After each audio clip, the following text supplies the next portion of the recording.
वृंदावन के निकट एक गांव में भगवान कृष्ण के एक दयालु भक्त थे जिनका नाम था राम सिंह। उनकी एक दवाइयों की दुकान थी। दुकान के एक कोने में भगवान श्री कृष्ण की एक छोटी सी तस्वीर लगी थी। राम सिंह रोज सुबह दुकान खोलने के बाद साफ सफाई करके हाथ धोकर भगवान की तस्वीर को प्रेम और श्रद्धा से साफ करते और धूप दीप दिखाते थे। राम सिंह का एक पुत्र था राकेश। राकेश अपनी पढ़ाई पूरी करने के बाद पिता के साथ दुकान पर बैठने लगा। वह एक पढ़ा लिखा आधुनिक सोच वाला युवक था। अपने पिता की रोज की पूजा पाठ की प्रक्रिया को देखकर वह अक्सर कहता, पिताजी भगवान वगैरह कुछ नहीं होते, ये सब मन का वहम है। शास्त्र कहते हैं कि सूर्य अपने रथ पर ब्रह्मांड का चक्कर लगाता है, जबकि विज्ञान ने सिद्ध कर दिया है कि पृथ्वी सूर्य का चक्कर लगाती है। राकेश रोज इसी तरह विज्ञान के नए नए तर्क देकर भगवान के अस्तित्व को नकारता। राम सिंह अपने पुत्र की बातों को स्नेह भरी दृष्टि से सुनते और मुस्कुरा कर रह जाते। वह अपने पुत्र के साथ इस विषय पर तर्क वितर्क नहीं करना चाहते थे। समय बीतता गया और राम सिंह बूढ़े हो गए। उन्हें एहसास हो गया उनका अंत समय निकट है। उन्होंने एक दिन राकेश से कहा, बेटा तुम भगवान को मानो या मत मानो, मेरे लिए यही बहुत है कि तुम एक मेहनती, दयालु और सच्चे इंसान हो। लेकिन क्या तुम मेरा एक कहना मानोगे?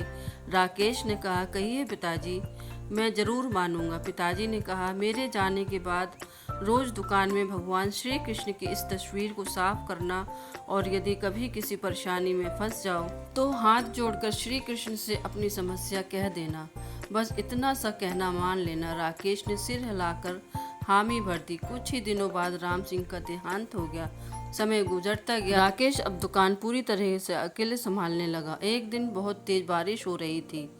ग्राहक भी कम आ रहे थे और ऊपर से बिजली भी बार बार जा रही थी। राकेश ऊब कर दुकान पर बैठा हुआ था। तभी अचानक एक लड़का दुकान में आया और घबराते हुए बोला, भैया मेरी माँ बहुत बीमार है।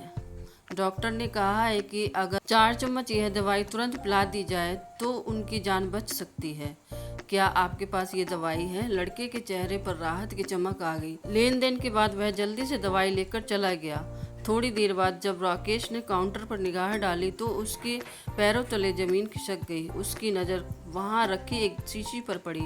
यह वही चूहे मारने वाली दवाई थी जो एक ग्राहक वापस करके गया था। बिजली ना होने के कारण राकेश ने वह शीशी काउंटर पर ही रख दी थी और अंधेरे में गलती से उस शीशी को दवाई समझकर उस लड़के को दे दी। राकेश का दिल जोर जोर से धड़कने लगा। उसके मुंह से अनायास ही निकल पड़ा, हे भगवान, ये क्या कर दिया मैंने? वह लड़का अपनी माँ को जहर पिला देगा, ये तो अनर्थ हो गया। तभी उसे अपने पिता की बात याद आई। उसने तुरंत भगवान श्री कृष्ण की तस्वीर के सामने हाथ जोड़ लिए और कांपते हुए बोला, हे प्रभु, पिताजी हमेशा कहते थे कि आप हैं। अगर आप सच में हैं तो इस अनहोनी को रोक लो। एक माँ को उसके बेटे के हाथों जहर मत पिलाओ। कृपा करो प्रभु, कुछ चमत्कार कर दो। राकेश का मन व्याकुल हो उठा और वह आंसू बहाते हुए भगवान से प्रार्थना करने लगा। तभी पीछे से आवाज आई, भैया भैया। राकेश ने पलट कर देखा तो वही लड़का खड़ा था। उसके कपड़े कीचड़ में सने हुए थे। वह हाँफते हुए बोला, भैया मैं फिसल गया था और शीशी भी फूट गई, प्लीज मुझे एक और शीशी दे दो। यह सुनते ही राकेश को लगा जैसे किसी ने उसके सिर से भारी बोझ हटा दिया हो। उसकी आंखों से झरझर आंसू बह निकले।